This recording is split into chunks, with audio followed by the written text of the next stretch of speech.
നിങ്ങളുടെ favourite shows ഇനി ഒരിക്കലും മിസ്സാവില്ല. ഇപ്പോൾ C5 കാണും നിങ്ങളുടെ ഫേവറേറ്റ് ഷോ തികച്ചും സൗജന്യമായി. എന്തായാലും സംഭവിക്കാനുള്ളത് സംഭവിച്ചു. ഇനി വരുന്നിടത്ത് വെച്ച് കാണാം. അമ്മയെ ഞാൻ വിളിക്കാം. ഓക്കെ? എടാ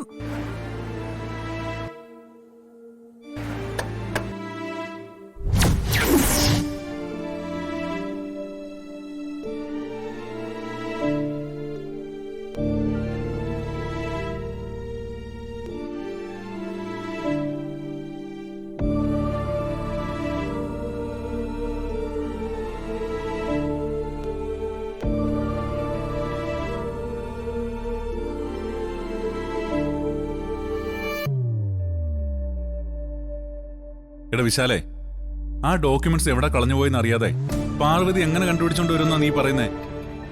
ഒന്നും കാണാതെ പാർവതി എങ്ങനെ പറയില്ല? അവൾ ആ ഡോക്യുമെന്റ്സും കൊണ്ടുവരും. അതാ എന്റെ വിശ്വാസം.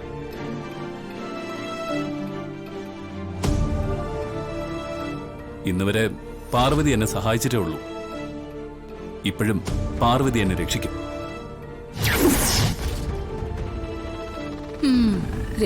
രക്ഷിക്കും. നീ അത് സ്വപ്നം കണ്ടിരുന്നു. ഇന്ന് അവള് കാരണം നീ ജയിലിലാകും. ഇന്നത്തോടെ അവളിലുള്ള നിന്റെ വിശ്വാസം തകരും.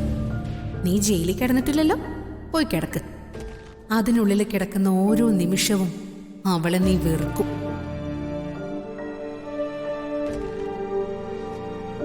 എടാ, ഈ ഡോക്യുമെന്റ്സ് ഇവിടെ ഹാജരാക്കിയില്ലെങ്കിൽ നിനക്ക് ജയിലിൽ പോണോന്ന് അവക്ക് വ്യക്തമായിട്ടറിയാം. എന്നിട്ട് എന്തുകൊണ്ടാ അവള് കെയർഫുൾ ആയിട്ട് കൈകാര്യം ചെയ്യാതിരുന്നത്? എന്റെ കാര്യത്തിൽ അവൾ ഒരിക്കലും അശ്രദ്ധ കാണിക്കില്ല. ഇത് മറ്റെന്തോ സംഭവിച്ചതാ. എന്തു സംഭവിക്കും? അങ്ങനെ ചോദിച്ചാൽ എനിക്കതിൽ വ്യക്തമായ ഉത്തരവില്ല. പക്ഷെ പാർവതി അറിയാതെ എന്തോ സംഭവിച്ചിട്ടുണ്ടെന്നുള്ള കാര്യം ഉറപ്പാ. എന്തായാലും പാർവതി വരട്ടെ. പാർവതി വന്നിട്ട് മാത്രം കാര്യമില്ല, അവളുടെ കയ്യിലെ ഡോക്യുമെന്റ്സും കൂടെ ഉണ്ടാവണം. അതുണ്ടാവും. വിശാലിന്റെ വിശ്വാസേ വിശാലിനെ രക്ഷിക്കട്ടെ.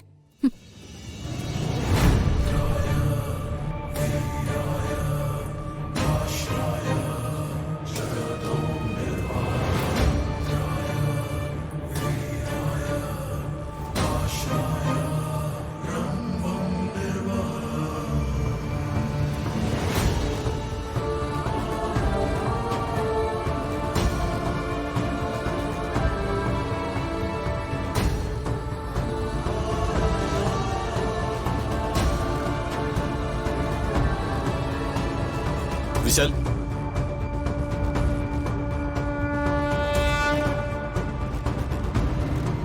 എന്തായി വിശാൽ? പാർവതി വന്നില്ലല്ലേ? ഇല്ല വെക്കില്ലേ. ഇത് വല്ലാത്തൊരു ദുര്യോഗമായി പോയല്ലോ വിശാൽ. പ്രധാനപ്പെട്ട ഡോക്യുമെന്റ് അല്ലേ നിങ്ങളുടെ വൈഫ് കൊണ്ടുപോയി നശിപ്പിച്ചു കളഞ്ഞത്. ഇനി എങ്ങനെ നിങ്ങളുടെ നിരപരാധിത്വം കോടതിയിൽ തെളിയിക്കും? സോറി വിശാൽ, കോടതി നൽകുന്ന ശിക്ഷ നിങ്ങൾ അനുഭവിച്ചേ മതിയാവും. ഇപ്പോ കോടതിയിൽ കീഴടങ്ങുന്നതാണ് നല്ലത്. ഇത് വിധിയാണ്. എന്തായാലും പാർവതി കാരണമല്ല ഇത് സംഭവിച്ചതെന്ന് എനിക്ക് ബോധ്യമുണ്ട്. കോടതിയിൽ കീഴടങ്ങാൻ ഞാൻ തയ്യാറാണ്.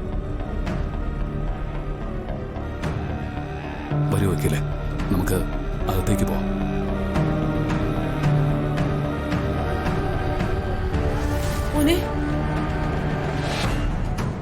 നീ ജയിലിൽ പോകുന്നത് ആലോചിക്കുമ്പോ അമ്മയ്ക്ക് സഹിക്കുന്നില്ലടാ. വക്കീലെ, എന്റെ മോനെ രക്ഷിക്കാൻ എന്തെങ്കിലും ഒരു മാർഗമുണ്ടോ? അങ്ങനെ എന്തെങ്കിലും മാർഗം ഉണ്ടായിരുന്നെങ്കിൽ ഞാനത് ട്രൈ ചെയ്യില്ലായിരുന്നു. വരൂ വിശാൽ, നമുക്ക് അകത്തേക്ക് പോവാം. വിശാൽ സാർ. അമ്മേ, ഉദയന്നൂരമ്മയുടെ ശക്തിയും ദേവമ്മയുടെ അനുഗ്രഹവും കൊണ്ട് വലിയൊരു ആപത്ത് ഇന്നൊഴിഞ്ഞുപോയി. ജാസ്മിൻ കാണിച്ചത് വലിയ ചതിയായിരുന്നു. അവൾക്ക് ആ ചെയ്തതിനുള്ള കഠിനമായ ശിക്ഷ കിട്ടണേന്നാ എന്റെ പ്രാർത്ഥന. പിന്നെ ചില കാര്യങ്ങൾ അമ്മയോട് നേരിട്ട് പറയാനുണ്ട്. അമ്മ എന്നാ ഇനി എന്നെ കാണാൻ വരുന്നേ? മോളെ, അമ്മേ, നിനക്ക് എന്താണ് മോളെ എന്നോട് പറയാനുള്ളത്? ദേവമ്മേ, ഇന്ന് വിശാൽ സാറ് ജയിലിൽ പോകാനുള്ളതായിരുന്നു. ഭാഗ്യം കൊണ്ടാ രക്ഷപ്പെട്ടത്. എല്ലാം ഞാൻ അറിയുന്നുണ്ട് മോളെ. ദേവമ്മേ, ഇതെല്ലാം ആ ജാസ്മിൻ. അതും ഞാൻ അറിയുന്നു. ജാസ്മിന്റെ ദുഷ്ടതകൾക്കുള്ള ശിക്ഷ അവൾ അനുഭവിക്കാൻ പോകുന്നതേയുള്ളൂ. തീർച്ചയായും അവൾ അത് അനുഭവിക്കും.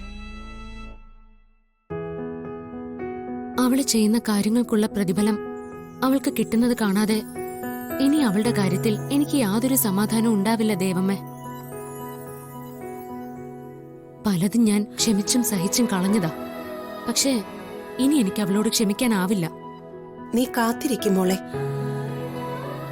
ഇന്ന് നീ വേദനിച്ചതിന്റെ 10 മടങ്ങ് അവൾ വേദനിക്കുന്നതും നിനക്ക് കാണാം. പിന്നെ അമ്മേ, വിശാൽ സാറിനോട് എത്ര നന്ദി പറഞ്ഞാലും മതിയാവില്ല.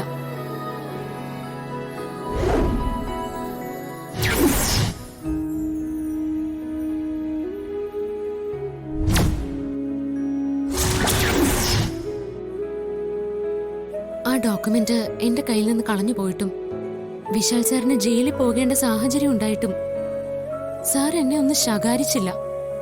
ഒരു വാക്കുകൊണ്ട് പോലും വേദനിപ്പിച്ചില്ല. പകരം സാർ എന്നെ അഭിനന്ദിക്കുക ചെയ്തത് ദേവമ്മേ. വിശാൽ സാർ എന്നെ എങ്ങനെയാ കാണുന്നതെന്ന് അറിയോ ദേവമ്മയ്ക്ക്? സാർ എന്നെ കാണുന്നതേ ദേവമ്മയുടെ രൂപത്തിലാ. ഞാൻ ദേവമ്മയുടെ തനി പകർപ്പാണെന്നാ സാർ പറയുന്നത്.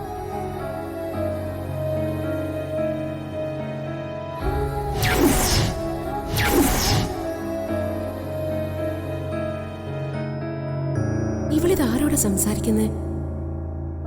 ഗായത്രി അമ്മയോടാണോ അതോ ഉദയന്നൂരമ്മയോടോ?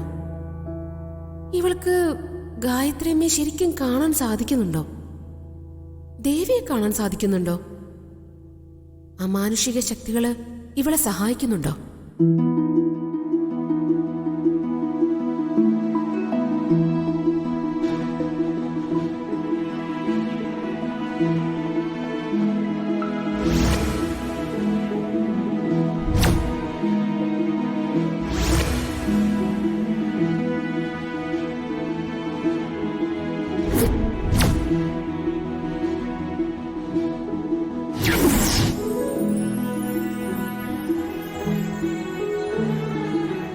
നീ സമാധാനമായിട്ടിരിക്കെ. നിന്റെ ഒപ്പം എന്നും ഞാനും നീ ഉപവസിക്കുന്ന ഉദയന്നൂരമ്മയും ഉണ്ടാകും.